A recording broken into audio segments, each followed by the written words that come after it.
小美人儿，是你，突破境界阈值。是他。刚刚进。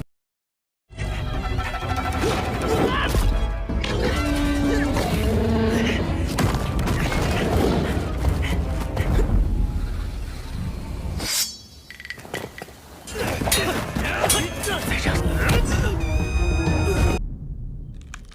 安全一些。真的。生在这乱世之中，单纯。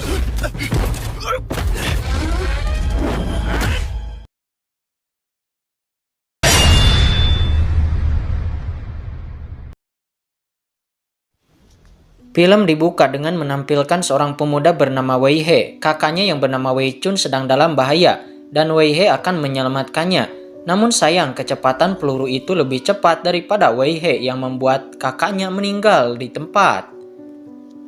Namun tiba-tiba Wei He terbangun dari tidurnya yang ternyata kejadian sebelumnya adalah mimpi. Walaupun hanya mimpi, tapi Wei He merasakan firasat buruk.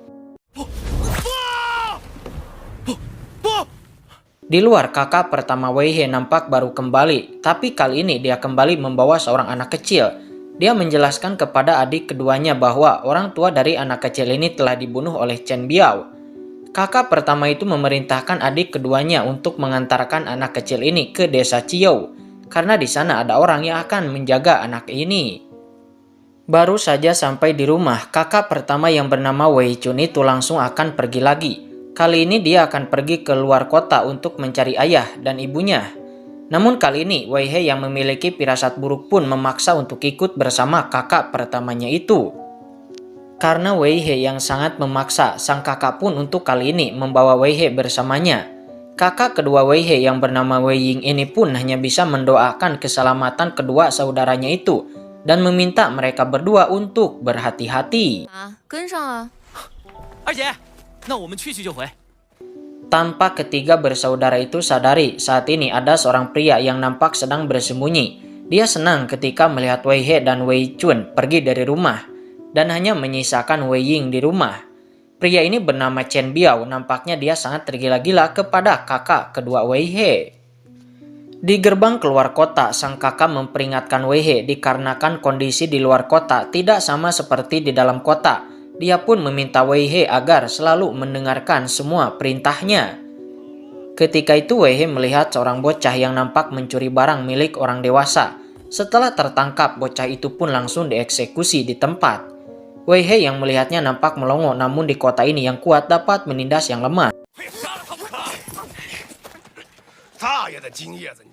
Tidak lama dari itu, Wei He juga melihat seorang kakek-kakek tua yang ingin menjual cucu perempuannya. Dan tidak mahal, kakek tua itu hanya meminta 2 karung beras sebagai harga tukar dari cucu perempuannya itu.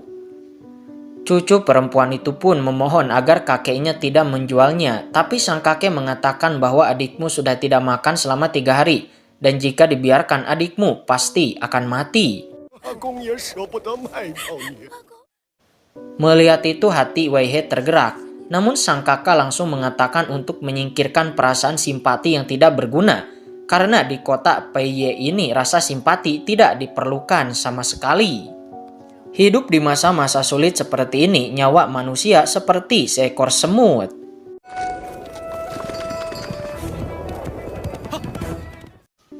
Sang kakak cukup heran mengapa Wei He yang baru pertama kali menunggang kuda tetapi sudah begitu terampil. Wei He berkata bahwa jikalau dia bisa belajar menunggang kuda dari mimpinya, apakah sang kakak akan percaya? Namun tentu saja, sang kakak tidak percaya dan hanya menganggap itu sebagai lelucon bocah kecil saja.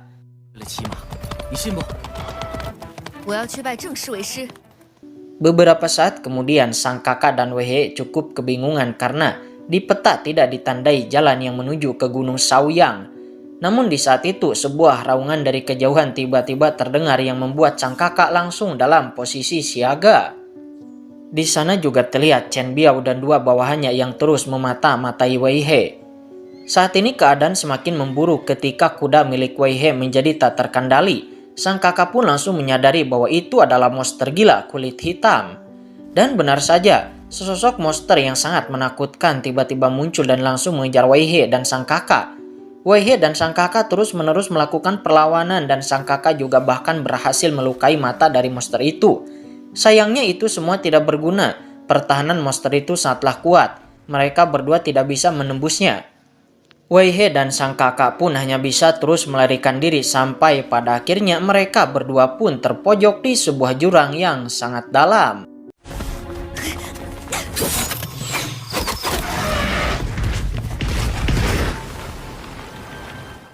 Akhirnya Wei He dan sang kakak pun tidak punya pilihan lain selain bertarung mati-matian dengan monster ini. Dan selama monster ini mati, maka mereka berdua bisa hidup.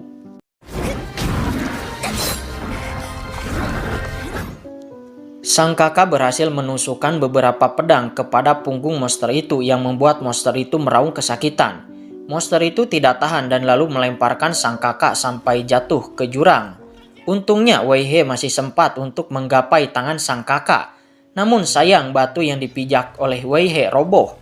Beruntung sang kakak masih berhasil menusukkan pedangnya kepada batu di depannya. Dirinya kemudian menyelamatkan Wei He terlebih dahulu. Namun dirinya sendiri harus terjatuh ke dalam jurang tersebut.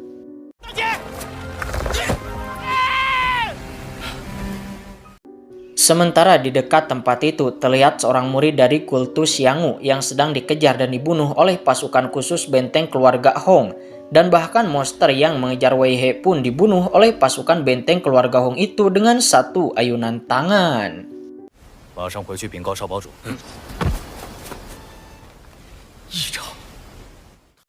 Kehilangan sang kakak yang menjadi tulang punggungnya, Wei He sangatlah terpukul. Dan dia berjanji mulai saat ini dia akan belajar seni bela diri dan menjadi kuat lalu akan mencari ayah dan ibunya dan juga melindungi kakak keduanya.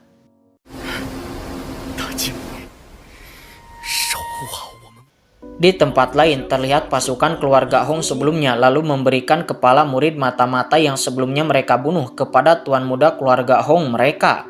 Yang mana saat ini tuan muda keluarga Hong itu sedang membuat kesepakatan dengan kepala pengawal Cheng. Tuan muda keluarga Hong itu meminta kepala pengawal Cheng untuk berkhianat dari aliansi 7 keluarga dan bekerja sama dengan keluarga Hongnya. Namun di saat itu tiba-tiba pasukan militer dari aliansi 7 keluarga menyerang mereka. Hal ini pun membuat kepala pengawal Cheng bertanya-tanya apakah pertemuan rahasia dirinya dengan keluarga Hong telah bocor dan diketahui oleh aliansi 7 keluarga.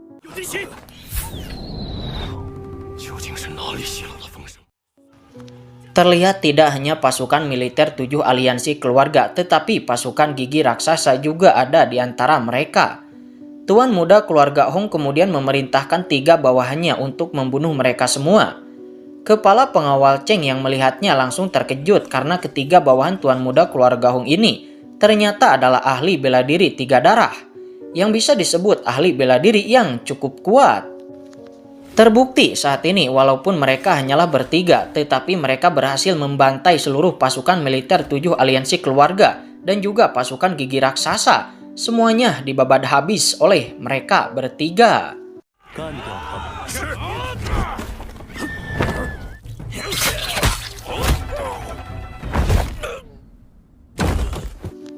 Melihat kemampuan keluarga Hong yang berada di luar imajinasinya, membuat agen pengawal Yong He pun memutuskan bekerja sama dengan benteng keluarga Hong. Kerjasama di sini yaitu mereka akan mengambil alih kekuasaan kota Peiye dari aliansi 7 keluarga. Setelah agen pengawal Yong He pergi, terungkap sebuah fakta ternyata tuan muda keluarga Hong sendirilah yang telah membocorkan keberadaan mereka kepada aliansi 7 keluarga agar mereka bisa menunjukkan kekuatan absolut mereka untuk membuat agen pengawal Hong Ye bersedia bekerja sama dengan keluarga Hong mereka.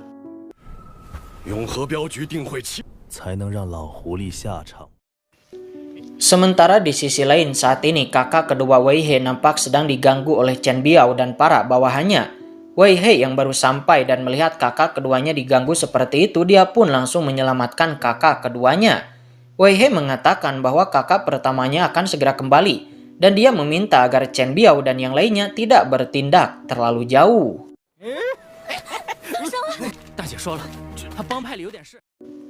Namun Chen Biao yang sudah mengetahui bahwa kakak pertama Wei He telah meninggal pun kembali menarik kakak kedua Wei He untuk ikut bersamanya. Wei He berusaha sebisanya untuk menyelamatkan kakak keduanya itu, tapi sayang tetap saja dia tidak bisa menyelamatkan kakak keduanya dan malah dirinya harus dipukuli habis-habisan.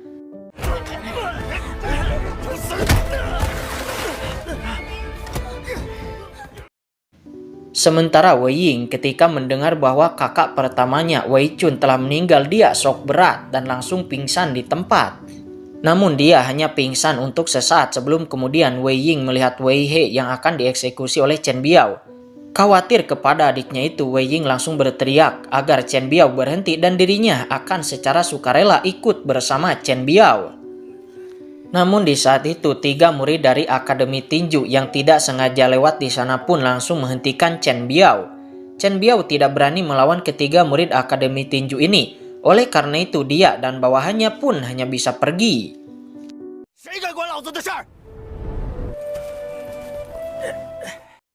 Salah satu dari ketiga murid Akademi Tinju itu bertanya mengapa adik seperguruan Cheng membela orang-orang di daerah kumuh ini. Adik seperguruan Cheng itu menjawab bahwa dia tidak sengaja tersentuh hatinya oleh pemuda yang bersumpah akan melindungi keluarganya sampai mati. Kemudian ketiga murid Akademi Tinju itu pun langsung pergi dari sana tanpa mengatakan sepatah kata pun lagi. Pendiri Akademi Tinju adalah Guru Zheng yang membuat Wei He teringat perkataan dari almarhum sang kakak pertama, yang mana kakak pertamanya waktu itu berkata kepada Wei He bahwa dia ingin berguru kepada Guru Zheng. Wei Ying kemudian bertanya kepada Wei He apakah kakak pertama mereka benar-benar telah meninggal. Wei He mengiyakan hal tersebut dan hal itu pun sontak membuat Wei Ying menangis tersedu-sedu.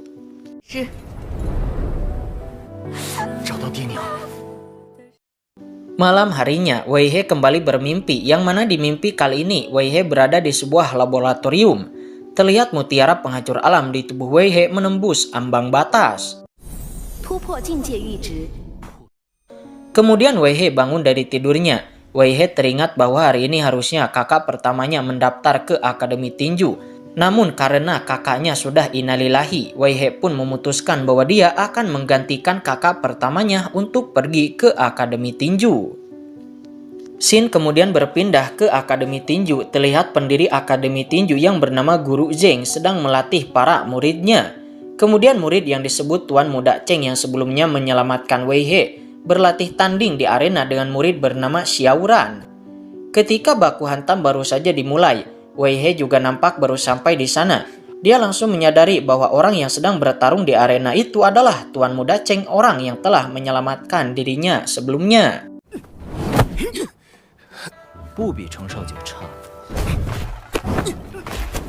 Baku hantam pun dimenangkan oleh Xiaoran yang membuat semua murid cukup terkejut. Pasalnya Xiaoran ini bisa dibilang dia adalah junior dan belum lama bergabung dengan Akademi Tinju, tetapi sudah berhasil mengalahkan kakak seniornya. Guru Zheng juga cukup puas dengan peningkatan Xiaoran, lalu mengatakan agar Xiaoran terus memperkuat tingkat kulit batunya agar bisa secepatnya menerobos ke tingkat kulit besi. Kemudian seorang murid memperkenalkan Wei He kepada Guru Zheng yang ingin bergabung dengan Akademi Tinju. Wei He kemudian mengeluarkan sekantong uang milik kakaknya dan lalu mengatakan bahwa dia ingin berguru kepada Guru Zheng dan menjadi murid Akademi Tinju. Namun Guru Zheng yang melihat Wei He tidak memiliki potensi sedikit pun, dia pun meminta Wei He untuk melupakan niatnya dan menyuruh Wei He untuk pulang. Tetapi Wei He kemudian berkata bahwa walaupun potensinya hanya pas-pasan, tetapi dia akan berlatih lebih keras daripada murid yang lainnya. Walaupun memiliki bakat pas-pasan, tetapi melihat keseriusan dan kegigihan Wei He, Guru Zheng pun pada akhirnya menerima Wei He untuk bergabung dengan Akademi Tinju dan menjadi muridnya.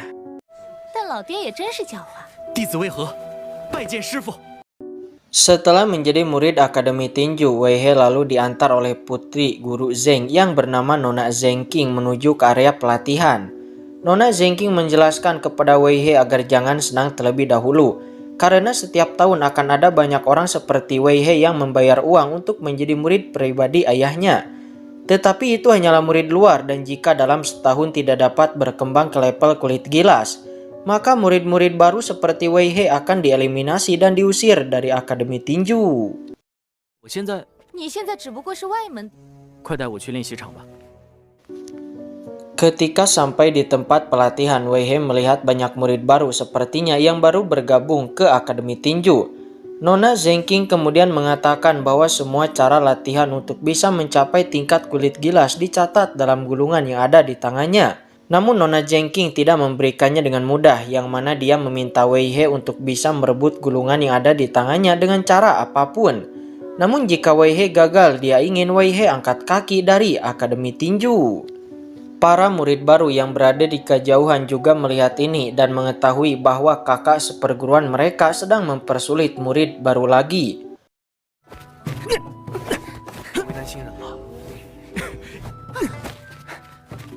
Untuk merebut gulungan itu, Wei He memiliki sebuah ide, yang mana dia menggunakan abu yang ada di sekitarnya lalu melemparkannya ke arah Nona Zengking yang membuat Nona Zengking kehilangan fokusnya dan akhirnya Wei He berhasil mengambil gulungan tersebut. Nona Zengking sangat marah karena Wei He berani menggunakan cara kotor seperti itu. Tetapi Wei He mengingatkan bahwa Nona Zengking sendirilah yang mengatakan bahwa bisa menggunakan cara apapun. Dan Wei He juga mengejek jika sampai memakan omongan sendiri maka Nona Zengking dikhawatirkan akan menjadi gendut. Mendengar itu tentu saja Nona Zengking sangatlah marah karena dia merasa dihina dan lalu melayangkan tinjunya ke arah Wei He. Tetapi kemudian tinju itu diblokir oleh Tuan Muda Cheng. Tuan Muda Cheng meredakan kemarahan Nona Zengking dan lalu membawa Wei He dari sana seraya mengenalkan dirinya. 息怒息怒，你误会。臭小子，走着瞧好了。 Tuan Muda Cheng mulai menjelaskan semua tata cara berlatih di Akademi Tinju dan juga tinju Huisan, seni bela diri andalan Akademi Tinju dibagi menjadi beberapa tingkatan, yaitu tingkat kulit sapi, kulit batu, dan kulit besi.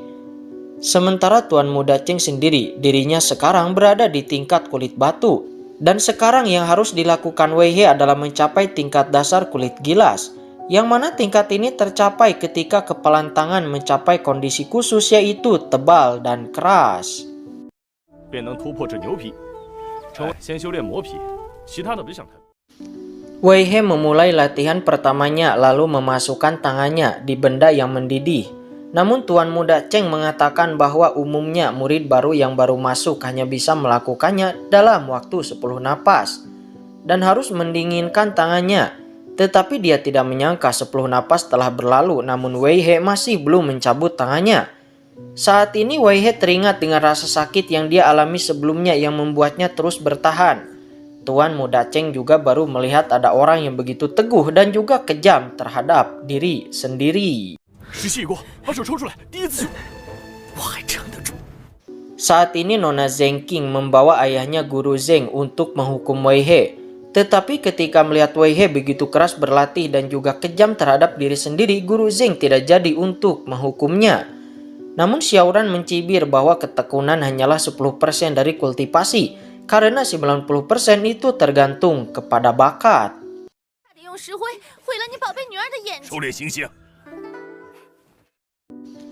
Siang harinya di waktu istirahat, Tuan Muda Cheng membawa Wei He untuk menyantap makanan yang telah disiapkan oleh Akademi Tinju. Tuan Muda Cheng menjelaskan bahwa setiap harinya akan ada sedikit daging monster asing yang disuguhkan kepada para murid. Dan daging monster asing ini dapat membantu untuk meningkatkan energi vital dan darah. Ketika Wei He mengkonsumsi daging monster asing, tiba-tiba itu langsung bereaksi kepada mutiara penghancur alam yang ada di tubuhnya. Wei He mulai berpikir, jika seperti apa yang terjadi di dalam mimpinya, maka mutiara penghancur alam ini bisa membantunya menerobos. Yang mana apabila Wei He mengkonsumsi daging monster asing ini, maka itu dapat mengisi energi pada mutiara penghancur alam. Wei He lalu bertanya, di mana dia bisa membeli daging monster asing ini? Tuan Muda Cheng menjawab bahwa daging monster asing ini hanya ada di beberapa restoran kelas atas, dan itu juga dijual dengan harga yang sangat mahal. Sebagai perbandingan, satu potong kecil ini saja itu setara dengan biaya makan sebulan bagi keluarga biasa. Mendengar harga setinggi langit itu membuat Wei He langsung terkejut. Selain dijual di restoran kelas atas, daging asing itu juga ada di aliansi 7 keluarga dan 3 keluarga besar. 破境，突破境界。那遗憾物，除了出城狩猎。 Selanjutnya, hari demi hari Wei He lewati dengan berlatih dan berlatih. Dia berlatih lebih giat dan lebih keras daripada murid baru lainnya. Tuan Muda Cheng yang melihat kegigihan Wei He pun cukup puas dan mengatakan bahwa saat ini Wei He telah menguasai level kulit gila sepenuhnya. Wei He memberi hormat dan berterima kasih karena ini semua juga berkat bimbingan dari Tuan Muda Cheng, dan Wei He sudah siap untuk mendapatkan pelajaran lagi. Namun Tuan Muda Cheng mengatakan agar jangan memporsir latihan. Lebih baik makan dulu lalu pulang ke rumah untuk beristirahat. 陈师兄，请赐教。 Wei He menuruti saran dari Tuan Muda Cheng, kemudian dia keluar dari Akademi Tinju dan pergi menuju ke rumah untuk pulang. Karena masih ada waktu 5 bulan sebelum batas waktu 1 tahun, dan jika dalam batas waktu itu Wei He tidak dapat mencapai kualifikasi mumpuni, maka tidak ada pilihan baginya selain meninggalkan Akademi Tinju. Sesaat Wei He mengatakan bahwa mutiara penghancur alam di tubuhnya hanyalah kekurangan energi sedikit lagi untuk bisa seperti yang ada di dalam mimpinya. Ketika Wei He sampai di rumah, Wei He melihat sang kakak yang akan dibawa paksa oleh Chen Biao.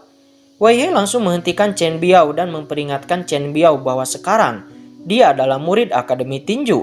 Apakah Chen Biao berani melawan Akademi Tinju? Melihat pakaian dan temperamen Wei He yang sudah berubah, Chen Biao langsung percaya. Dia pun tidak berani untuk menyinggung Wei He. Dia meminta maaf sebelum kemudian pergi dari sana.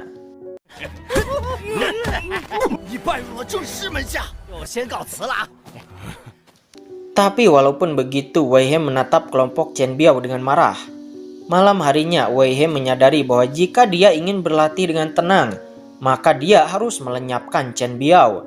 Pada akhirnya, Wei He mengambil keputusan dan akan melenyapkan Chen Biao malam ini juga. Namun ketika sampai di rumah Chen Biao, Wei He mendapati bahwa Chen Biao dan bawahannya telah meninggal. Mereka semua meninggal tanpa darah yang tersisa di tubuh mereka. Dan itu seperti mayat kering. Merasakan ada yang tidak beres, Wei He pun segera pergi meninggalkan tempat tersebut. Sesaat setelah Wei He pergi, beberapa orang sampai di sana. Ternyata mereka adalah pelindung kultus Xianghu. Melihat serangga hitam di mayat Chen Biao, mereka langsung menyadari siapa orang yang telah membunuhnya. Dan itu adalah musuh kultus Xianghu mereka. Dan orang itu terus membunuh penganut kultus Xianghu mereka. Mereka kemudian membakar rumah Chen Biao beserta mayat di dalamnya dan lalu pergi untuk menemukan wanita yang menjadi sumber masalahnya. Sementara Wei He, dia kembali bermimpi, yang mana di mimpinya kali ini terlihat laboratorium tempat Wei He berada telah meledak. Tidak lama Wei He terbangun dengan sang kakak yang datang kepadanya lalu mengabarkan bahwa semalam rumah Chen Biao terbakar. Mendengar itu Wei He pura-pura terkejut, tetapi Wei He bertanya-tanya apakah setelah dirinya pergi ada orang yang datang lalu menghilangkan semua bukti kejahatan mereka. Tapi Wei He langsung mengatakan bahwa kakak kedua harusnya senang mendengar berita ini. Karena dengan kematian Chen Biao, tidak akan ada lagi orang yang akan melecehkan sang kakak. Wei He menyadari bahwa keadaan semakin tidak aman. Dia pun hanya berharap bahwa mutiara di dalam tubuhnya bisa membantunya menerobos ke tingkat kulit sapi.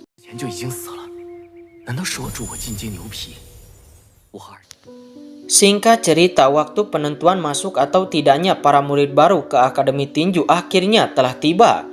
Beberapa ujian akan dilakukan untuk menentukan kelayakan para murid baru. Ujian pertama adalah menguji seberapa tingginya tingkat level kulit gilas, yang mana semua murid baru akan memasukkan tangannya ke baskom besi ini, dan jika bisa bertahan selama waktu 1 batang dupa, maka murid tersebut akan lolos ujian pertama. Ujian pertama pun segera dimulai. Dalam waktu yang singkat, beberapa murid baru sudah banyak yang gagal. Mereka yang gagal tidak punya pilihan selain pergi dari Akademi Tinju.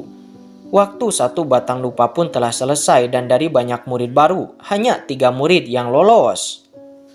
Seorang murid yang bernama Jiang Yan langsung memberikan selamat kepada Guru Zeng karena pada putaran pertama tahun ini ada 3 orang yang lulus. Sementara Nona Zengking nampak dia memiliki ekspresi yang jelek karena di antara 3 orang itu ada Wei He yang lulus. Namun Guru Zeng tidak merasa senang terlebih dahulu karena sebelumnya dia sudah merasakan bahwa energi vital dan darah pada mereka bertiga itu sangatlah rendah dan sangat sulit untuk bisa mencapai tingkat kulit sapi. 不合格，淘汰。恭喜3位师弟，一样达不到牛皮层次。 Namun walaupun mereka bertiga telah lulus ujian pertama, tetapi masih ada ujian kedua, yang mana ujian kedua ini itu akan diuji oleh Xiaoran. Xiaoran menjelaskan bahwa ujian kedua adalah beradu pukulan dengannya, yang mana dirinya akan menggunakan kekuatan energi vital di tingkat kulit sapi, dan jika bisa menang 3 pukulan darinya, maka murid tersebut akan dianggap benar-benar lulus. Namun jika gagal, maka murid tersebut akan dieliminasi dan harus pergi dari Akademi Tinju. Murid pertama langsung naik ke arena lalu beradu pukulan dengan Xiaoran, tetapi dia langsung dipentalkan ke belakang dan keluar dari arena membuat dirinya pun tereliminasi.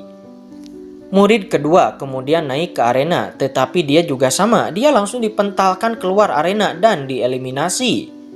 Selanjutnya giliran Wei He. Terlihat dari raut wajah Wei He dia cukup tegang, tetapi dia mengatakan bahwa ini sudah waktunya untuk menggunakan mutiara penghancur alam. Pukulan pertama Wei He berhasil menahannya, walaupun dia dipukul mundur akan tetapi dia tidak keluar dari arena. Bahkan Xiaoran pun memuji Wei He yang lumayan bagus.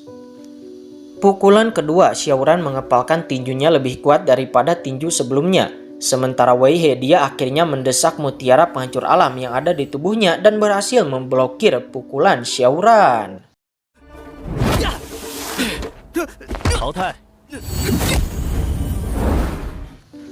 Untuk sesaat Guru Zeng terkejut ketika dia merasakan energi vital dan darah yang melonjak begitu tinggi. Namun Guru Zeng langsung mengerutkan kening karena menurutnya itu tidak mungkin, dia pun menganggap bahwa sebelumnya dia telah salah merasakan. Xiaoran yang merasakan kekuatan Wei He dia pun langsung menghilangkan pukulan ketiga karena dia sudah yakin bahwa energi vital dan darah Wei He telah menyentuh ke tingkat kulit sapi. Jadi pukulan ketiga tidak diperlukan lagi. Mendengarnya Guru Zeng juga setuju karena sebelumnya dia juga sudah merasakan bahwa energi vital dan darah di tubuh Wei He telah mencapai tingkat kulit sapi. Guru Zeng kemudian mengumumkan bahwa mulai sekarang Wei He telah resmi menjadi murid pribadi Akademi Tinju. Pertama-tama Guru Zeng memberikan teknik kultivasi level kulit sapi Akademi Tinju kepada Wei He. Guru Zeng juga mengingatkan aturan penting Akademi Tinju kepada Wei He, yang mana Akademi Tinju mereka tergabung dengan aliansi seni bela diri dan hanya fokus dalam teknik kultivasi dan dilarang keras untuk ikut campur di dalam perselisihan dunia luar. Dan seluruh murid pribadi Akademi Tinju tidak boleh ikut serta di dalam konflik antar benteng keluarga Hong dan aliansi 7 keluarga. 为何？师傅，是绝不能参与的洪家堡。 Mendengar itu Wei He mengerti dan menganggukkan kepalanya. Lalu kemudian Wei He mengatakan satu permintaan kepada Guru Zeng. Sementara saat ini di rumah, kakak kedua Wei He nampak menunggu kepulangan Wei He dengan sangat cemas.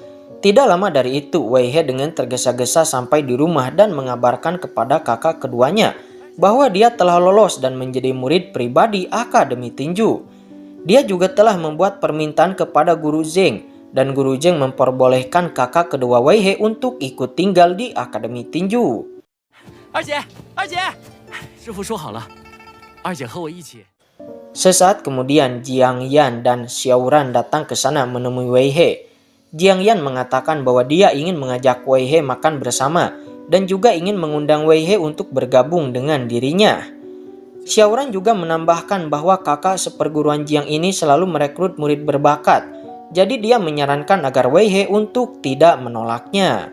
Namun karena Wei He sudah memiliki janji dengan Tuan Muda Cheng untuk bertemu di agen pengawal Yong He, Wei He pun menolak tawaran tersebut.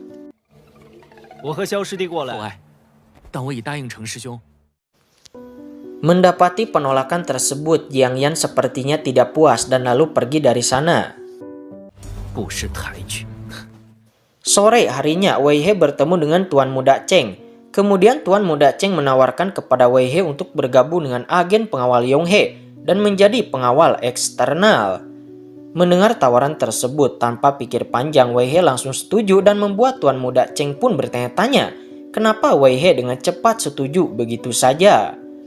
Wei He menjelaskan bahwa Tuan Muda Cheng telah menolongnya waktu itu, dan juga di Akademi Tinju, Tuan Muda Cheng selalu membantunya, dan Wei He menganggap Tuan Muda Cheng sebagai temannya, dan dia sangat percaya kepada Tuan Muda Cheng. 不知你可愿意？ 早是我的朋友了。 Mendengar itu, Tuan Muda Cheng cukup tersentuh dan mengatakan bahwa besok ada satu perjalanan pengawalan singkat, dan Tuan Muda Cheng akan meminta Ketua Chen untuk membawa Wei He di perjalanan pengawalan tersebut. Scene kemudian berpindah ke benteng keluarga Hong. Tuan Muda Hong mengatakan bahwa sangat sulit untuk menarik aliansi seni bela diri kepada keluarga Hong mereka. Dikarenakan aliansi seni bela diri selalu bersikap netral. Oleh karena itu, Tuan Muda keluarga Hong mengusulkan untuk menarik dua keluarga besar terlebih dahulu, yaitu keluarga Jiang dan keluarga Guan.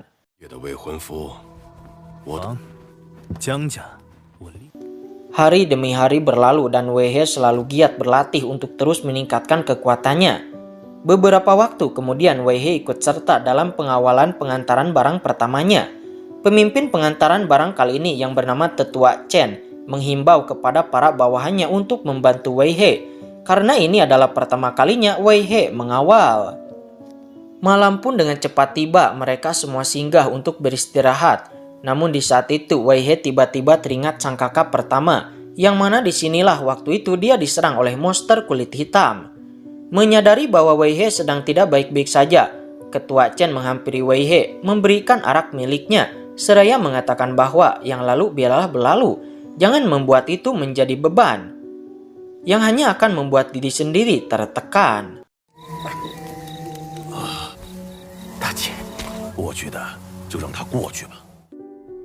Namun di saat itu tiba-tiba monster gila kulit hitam muncul di sana dan menyerang kelompok Wei He. Tidak punya pilihan, Ketua Chen dan para bawahannya langsung bertarung melawan monster gila kulit hitam itu. Namun Tetua Chen menyuruh Wei He untuk lihat saja dari samping, karena menurutnya pengalaman Wei He masih belum cukup dan tidak akan bisa membantu apapun.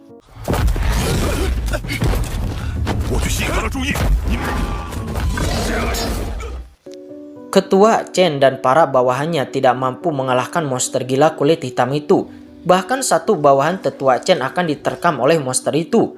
Untungnya Wei He melemparkan batu ke arah monster itu, yang membuat monster itu mengalihkan targetnya kepada Wei He. Wei He yang pernah melihat pasukan keluarga Hong membunuh monster gila kulit hitam hanya dengan satu ayunan tangan mencoba melakukan hal yang sama dan...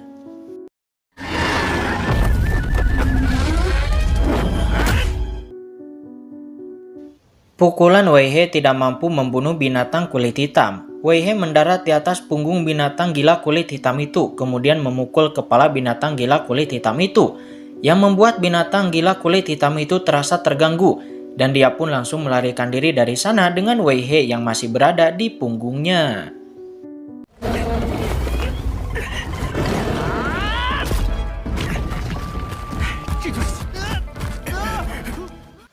Wei He dilemparkan dari kepala binatang kulit hitam. Wei He lalu melompat dan melemparkan bubuk debu kepada mata binatang gila kulit hitam itu, agar membuat binatang gila kulit hitam itu kehilangan fokusnya. Lalu Wei He melarikan diri sampai kemudian Wei He terjebak di sisi jurang. Namun Wei He memiliki sebuah ide dan berhasil menjebak binatang gila kulit hitam itu untuk terperosok ke dalam jurang.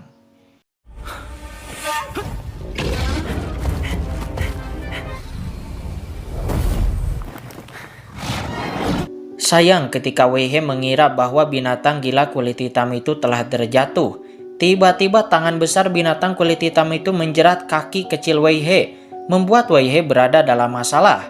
Beruntung Ketua Chen dan yang lainnya sampai di sana tepat waktu dan lalu menolong Wei He. Sementara binatang gila kulit hitam dia benar-benar terjatuh ke dalam jurang tersebut.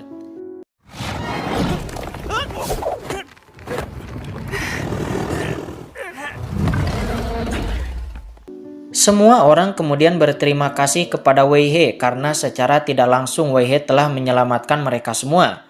Mereka semua juga tidak menyangka bocah kecil seperti Wei He bisa membunuh binatang gila kulit hitam.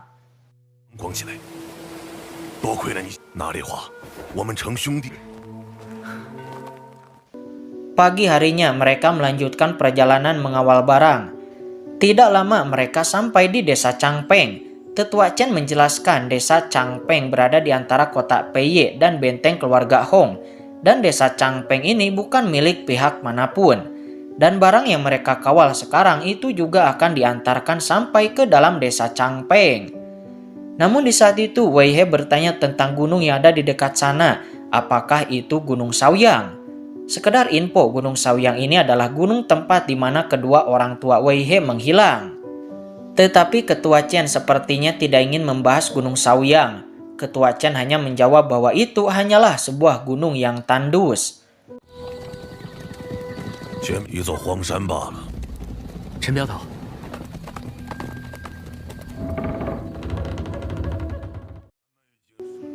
Setelah barang berhasil dikirim, Ketua Chen mengatakan kepada semua orang bahwa dia akan mentraktir semua orang. Mendengar itu semua orang sangat bersemangat. Karena mereka sudah lama tidak memakan makanan enak di sebuah restoran. Tetapi Wei He mengatakan bahwa dia tidak akan ikut bersama semua orang untuk makan. Karena dirinya akan mencoba keberuntungan untuk memburu monster asing di hutan belantara. Tetua Chen memperbolehkan Wei He, tetapi Tetua Chen memperingatkan agar Wei He jangan pergi ke Gunung Shaoyang. Karena banyak orang hilang di saat memasuki Gunung Shaoyang itu. Wei He pun mengangguk dan dia segera berangkat.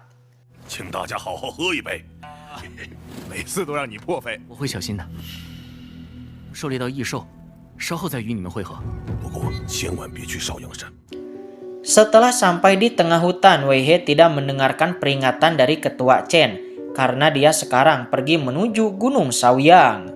Sesampainya di Gunung Shaoyang, Wei He mendapati bahwa ternyata di Gunung Shaoyang ada sebuah kuil. Tidak lama, pintu kuil terbuka, lalu keluarlah dua orang yang mendorong gerobak. Sementara Wei He dia bersembunyi. Mendengar dari percakapan kedua orang itu, bahwa kedua orang ini ternyata adalah orang-orang dari kultus Xianghu. Orang itu lalu membuang isi gerobaknya ke sebuah lubang. Setelah kedua orang itu pergi, betapa terkejutnya Wei He ketika melihat bahwa di dalam lubang tersebut sangat banyak mayat berserakan. Melihat banyak mayat yang berserakan tersebut, Wei He pun memiliki perasaan buruk terhadap kedua orang tuanya. Wei He lalu mengutuk bahwa kultus Xianghu ini pantas untuk mati.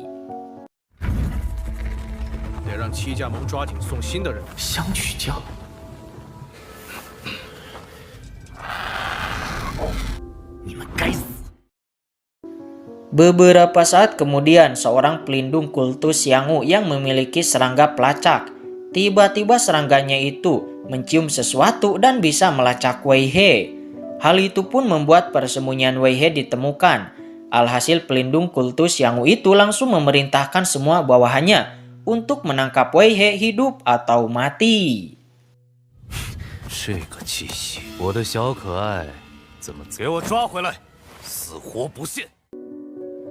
Wei He terus berlari untuk melarikan diri, tetapi tiba-tiba orang-orang kultus Xianghu itu muncul di depan Wei He. Mereka kemudian mengepung Wei He dan terjadilah baku hantam.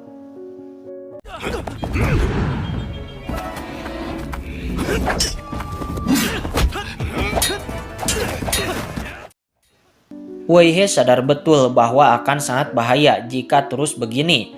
Alhasil dia pun mengeluarkan sebuah bom asap yang membuat seluruh area di sana pun tertutup oleh kabut asap.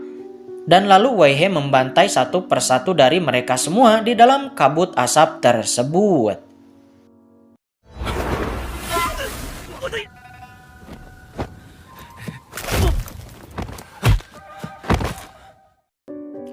Tersisa dua orang, satu orang dibunuh oleh Wei He dengan ditusuk oleh pedang. Sementara satu orang lainnya, dia beradu tinju dengan Wei He sampai tulangnya retak.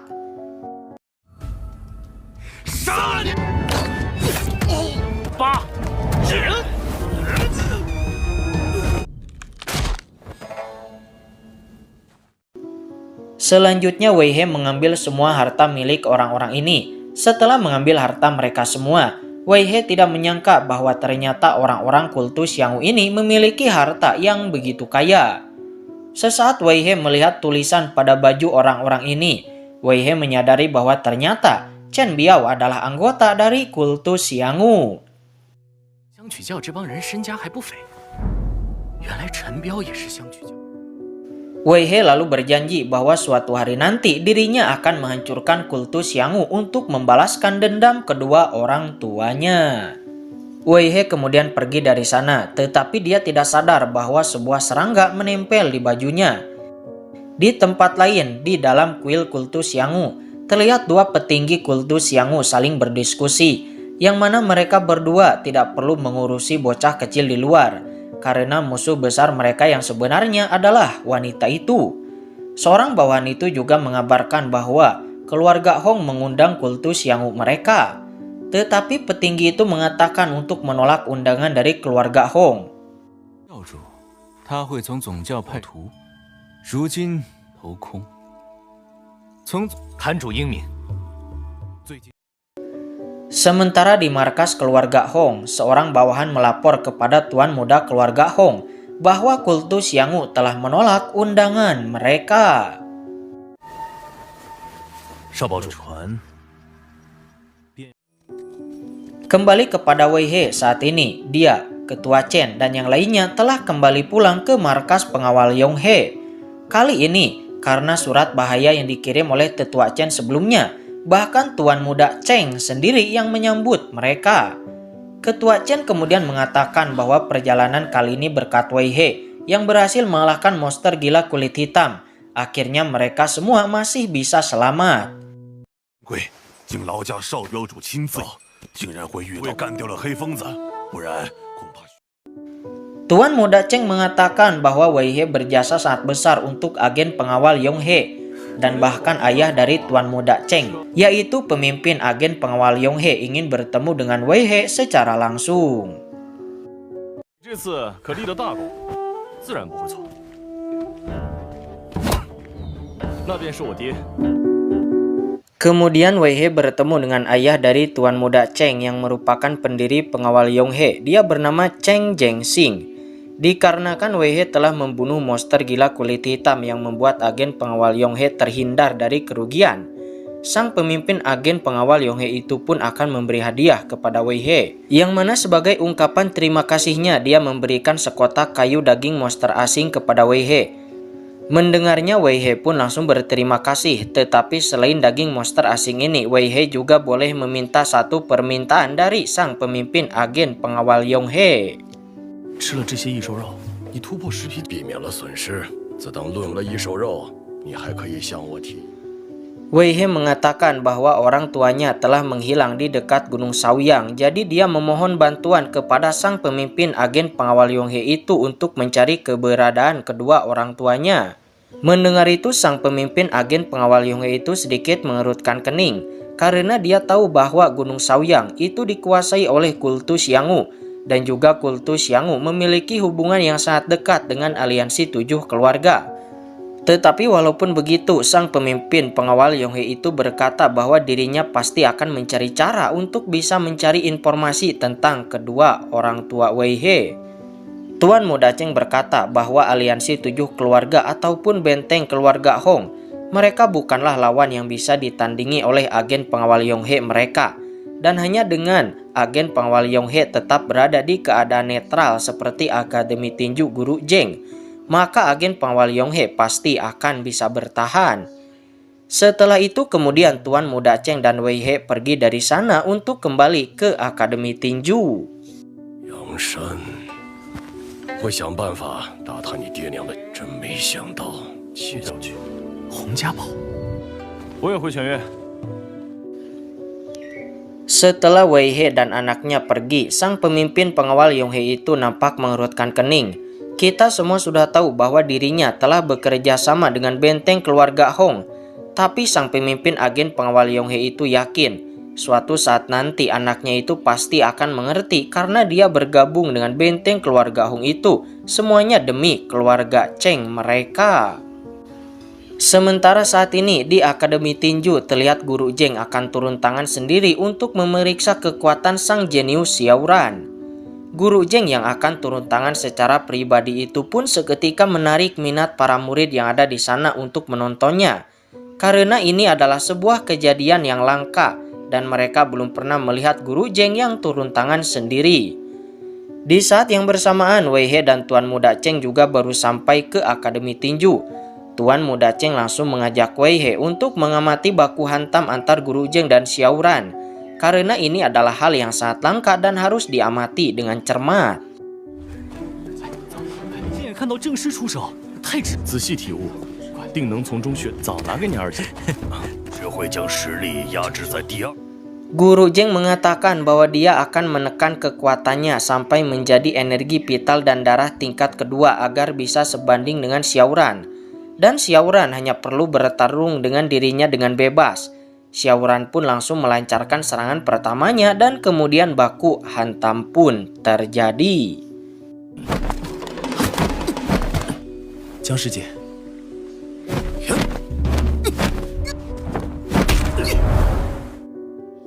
Melihat pertarungan itu, semua murid yang ada di sana pun terkejut karena Xiaoran terlalu jenius, bahkan bisa menahan tinju Guru Zheng. Dan dari semua para murid bahkan ada yang berkata bahwa jikalau dirinya berlatih seumur hidup pun dia tidak akan bisa seperti Xiaoran. Sementara Tuan Muda Cheng dia berkata kepada Wei He, jika Wei He bisa menguasai tinju ini, maka Wei He akan memiliki pijakan di kota Peiye. Wei He hanya bergumam, dia tetap santai karena meskipun dirinya tidak memiliki bakat yang mumpuni, tetapi untungnya dia memiliki mutiara penghancur alam. 竟能和老师硬碰硬，但所幸拥有了破镜珠。 Saat ini di arena, seberapa kuat dan seberapa jenius pun seorang Xiaoran, dia tetap saja tidak akan bisa mengalahkan Guru Zheng. Karena siapa itu Guru Zheng? Dia adalah pemimpin Akademi Tinju. Walaupun Xiaoran sangat jenius, tidak mungkin untuk bisa mengalahkan Guru Zheng. Tetapi kemudian Guru Zheng berkata bahwa dirinya sangat puas dengan kemajuan kekuatan Xiaoran. Dan dia juga memprediksi bahwa tidak akan lama lagi Xiaoran pasti akan bisa menerobos ke tingkat kulit besi. 弟子输了，为师非常满意。多谢。好，非常好。 Kemudian Guru Zheng memerintahkan Xiaoran untuk ikut bersamanya. Sepertinya Guru Zheng memiliki sesuatu yang sangat rahasia untuk dibicarakan dengan Xiaoran. Beberapa murid yang melihat bahwa Xiaoran diperlakukan dengan khusus oleh Guru Zheng pun merasa iri. Tetapi mereka hanya bisa menyalahkan diri mereka sendiri yang tidak cukup berbakat, sehingga kurang diperhatikan oleh Guru Zheng. 来，都没有对萧然那么热情的。 谁让萧师兄？始终没有出过3次气。 Guru Zheng kemudian mengatakan bahwa sudah belasan tahun Akademi Tinju Huishan belum pernah memunculkan seorang jenius yang bisa menerobos ranah triple energi vital dan darah. Tetapi setelah Xiaoran datang ke Akademi Tinju ini, akhirnya Guru Zheng melihat sebuah harapan. Tetapi Guru Zheng sangat menyayangkan karena hubungan Xiaoran dengan aliansi 7 keluarga terlalu dekat. Guru Zheng kembali mengingatkan bahwa Akademi Tinjunya harus tetap berada di posisi yang netral, tidak memihak kepada salah satu pihak manapun. Guru Zheng kemudian berkata ke intinya bahwa selama Xiaoran bisa menjaga jarak dengan aliansi 7 keluarga, maka ketika Xiaoran menerobos ke tingkat selanjutnya, Guru Zheng akan mengumumkan kepada semua orang bahwa Xiaoran adalah pewaris Akademi Tinju Huishan. Kemudian Guru Zheng juga memberikan sebuah gulungan yang berisi teknik kultivasi kulit besi kepada Xiaoran. Dan Guru Zheng juga mewanti-wanti agar Xiaoran jangan mengecewakan jerih payahnya. 回山全院，弟子明白。先说过，回山全外宣布，你便。 Kembali kepada Wei He, saat ini dia yang baru pulang pun langsung disambut oleh kakak keduanya. Begitu pulang, Wei He langsung mengatakan bahwa dia sudah menemukan informasi tentang ayah dan ibunya. Sang kakak langsung bertanya apakah ayah dan ibu masih hidup. Walaupun Wei He memikirkan sebuah kemungkinan buruk di benaknya, tetapi Wei He masih berkata kepada kakak keduanya bahwa mereka pasti masih hidup dan dirinya pasti akan menemukan kedua orang tua mereka. Kemudian Wei He memberikan daging monster asing yang dia dapat dari agen pengawal Yonghe kepada sang kakak, agar sang kakak segera memasaknya karena dirinya sudah kelaparan. 爹娘还活着。是，我肚子饿坏了。没想到一口气。 Setelah memakan semua daging monster asing itu secara sekaligus, mutiara penghancur alam di tubuh Wei He energinya sudah penuh lagi, dan dia hanya tinggal menunggu energi vital dan darahnya mencapai kesempurnaan, lalu bisa menggunakan mutiara penghancur alam untuk bisa menerobos ke ranah kulit batu. Tetapi waktu saat ini sudah semakin mendesak, harus segera pergi lagi ke Gunung Shaoyang. Oleh karena itu, sekarang Wei He menggunakan waktu malam harinya untuk berlatih.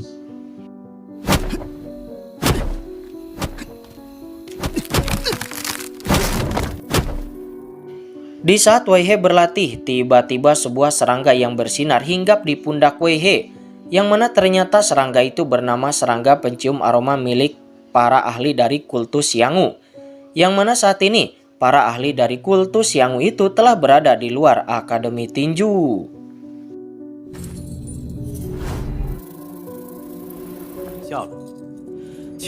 Kemudian pelindung dari kultus Xianghu menemui perwakilan dari aliansi 7 keluarga. Pelindung kultus Xianghu itu meminta bantuan kepada aliansi 7 keluarga karena serangga mereka telah mencium rekan wanita siluman di Akademi Tinju, yang mana kultus Xianghu ini mengira bahwa Wei He adalah anggota dari wanita siluman yang selama ini mereka kejar. Perwakilan aliansi 7 keluarga itu pun setuju dan dia akan membantu kultus Xianghu untuk mencari orang tersebut. 会让言儿派人协我们必须抓到那妖党。助更上一天，晚上把这一手肉吃了。 Kembali kepada Wei He, dia memiliki keyakinan bahwa malam ini setelah dia memakan daging monster asing, dia pasti bisa menerobos ke tingkat kulit batu. Saat itu Wei He bertemu dengan Xiaoran. Xiaoran berkata kepada Wei He bahwa kakak seperguruan Yan akan mengundang mereka semua untuk makan di gedung Jui Hua. Dia meminta Wei He agar jangan lupa untuk datang. Setelah mengatakan itu, Xiaoran pergi, tetapi sebuah kertas tidak sengaja terjatuh olehnya. Wei He langsung mengambil kertas itu, tetapi kemudian Nona Zengqing muncul dan lalu mengambil surat itu dari tangan Wei He. Sampai kemudian terjadi sedikit kesalahpahaman antara Nona Zengqing dan Wei He. 萧然那混蛋，请客就请，还请了程少九。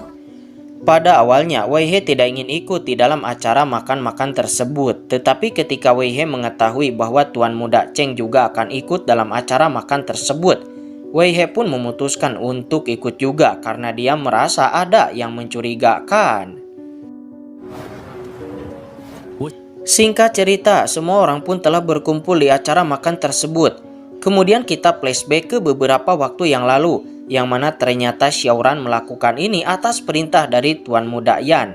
Dan Tuan Muda Yan itu adalah Tuan Muda dari aliansi 7 keluarga, yang mana dia melakukan ini untuk membantu pelindung kultus Xianghu untuk mencari orang yang mereka anggap telah bekerja sama dengan wanita siluman.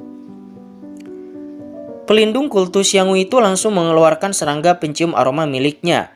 Dan singkat cerita, serangga itu pun menempel di baju Wei He, yang membuat para orang-orang dari kultus Xianghu itu sadar betul bahwa Wei He adalah orang yang mereka cari.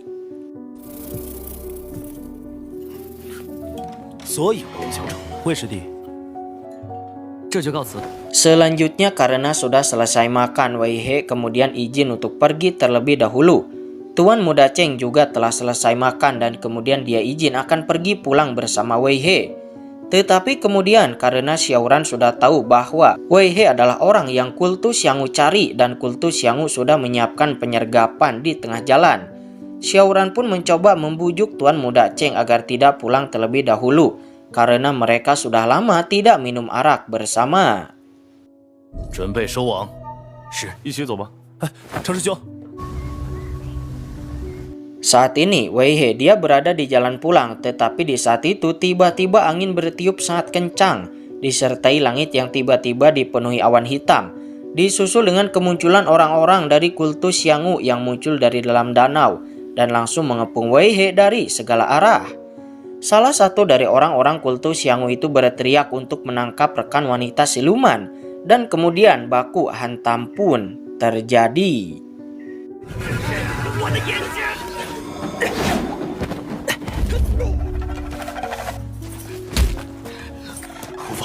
你终于来了！ Wei He pada awalnya berhasil mengalahkan orang-orang dari kultus Xianghu itu, tetapi kemudian seorang pelindung kultus Xianghu sebenarnya muncul dengan membawa kakak kedua Wei He. Pelindung kultus Xianghu itu langsung melayangkan serangannya kepada Wei He. Namun sepertinya kekuatan pelindung kultus Xianghu itu cukuplah kuat yang membuat Wei He pun sangat tertekan dan dipukuli terus-menerus.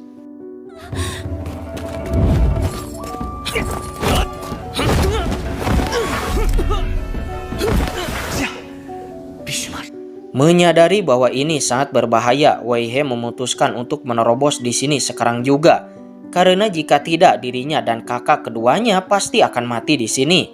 Segera Wei He memakan daging monster asing yang dia bawa, dan lalu kemudian energi vital dan darah Wei He pun langsung melonjak, yang membuat kekuatan serta kecepatan Wei He menjadi meningkat beberapa kali lipat dari sebelumnya. Sampai kemudian Wei He pun berhasil mengalahkan pelindung kultus Xianghu itu dan mengirimnya ke neraka. Wei He lalu menyelamatkan kakaknya. Dia pun bersumpah bahwa cepat atau lambat, dia pasti akan kembali ke Gunung Shaoyang untuk membuat perhitungan dengan kultus Xianghu.